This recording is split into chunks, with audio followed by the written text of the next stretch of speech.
Good morning, everyone. We're continuing in KITZUR HILCHOS SHABBOS. And these are the laws of tzeveya, of coloring. We spoke about coloring one's garments. We spoke about coloring food. We spoke about yesterday when you're coloring things that are destroying them and making them dirty, we have much more leniencies. Now we have an important one over here as well. Tzeveya ba'adam, a person coloring their flesh, their skin. Even when it comes to the skin of a person, there's a prohibition of coloring it with different types of ointments, colors, and the like. Therefore,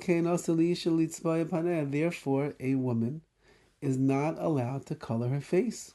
Her hands, she can't put on nail polish.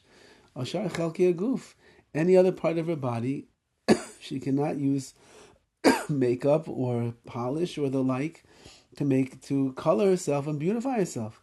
Not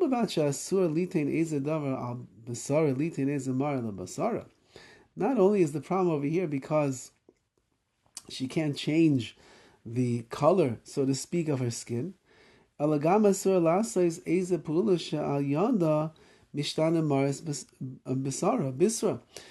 only can she not put actual makeup on her face or the like, but she can't even do something that's going to change the appearance of the color of her skin.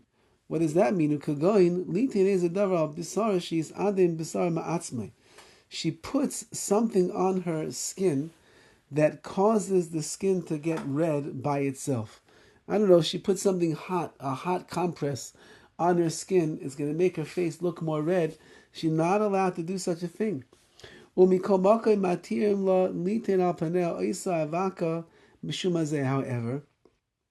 there is some kind of a dust or something of that nature, powder, that a woman's allowed to put on her face if she's sweating a lot.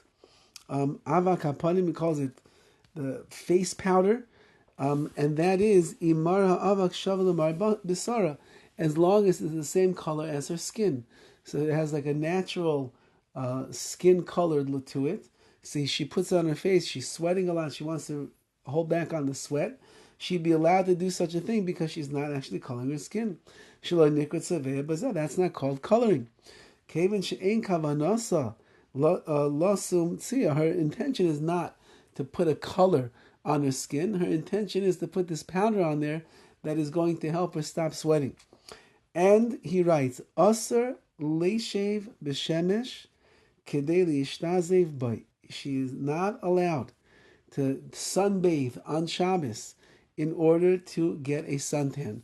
Important halacha over here, especially for people like us that live in Los Angeles and wherever you might live. If it's a sunny day and a sunny Shabbos and a sunny summer, and a person doesn't have time during the week perhaps to sunbathe and sit out in the sun and have the conversation in the sun, so on and so forth. And if you're doing it for the sake of getting the color, you're not allowed to do such a thing, because you're changing the color, and that would be considered tzeveya, and therefore that would be an issur, a prohibition that a person cannot do. So sunbathing for a suntan on Shabbos, not okay. If you want to sit and have a conversation and your intention is not to get dark, and you're not pulling up your sleeves to make sure that your arms get dark, and you're pulling out your pant legs to make sure that your legs get dark, and you're not extending your neck and your face so that it's facing right to the sun so that your face gets a tan, so then that would be permissible, because whatever's happening over there is just because you're sitting in the sun. But to actually sunbathe, that would be an issur of tzeveya, of coloring. All the best. And that's the end of the malacha of tzeveya.